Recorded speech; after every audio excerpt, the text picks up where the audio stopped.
So ayan guys, gusto kong i-share sa inyo itong lutuin ko na na vegetable rice in one pot. Ayan. Meron tayong ito yung ingredients ko.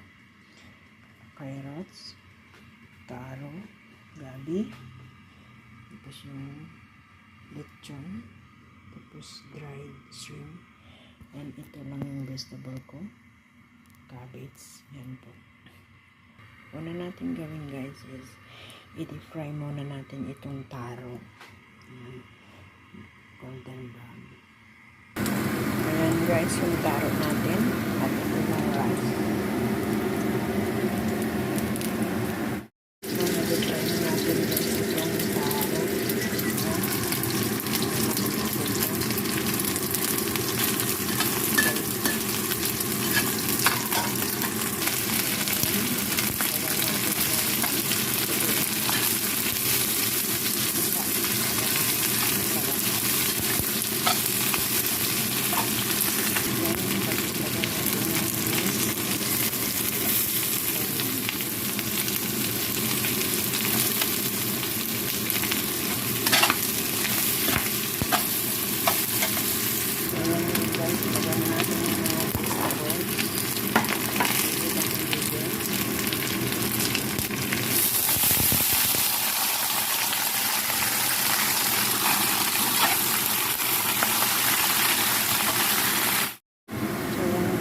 Ilagay ko na yung rice.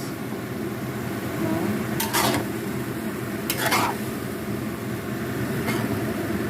Saka natin i-mix. Tapos lagyan natin ng chicken broth.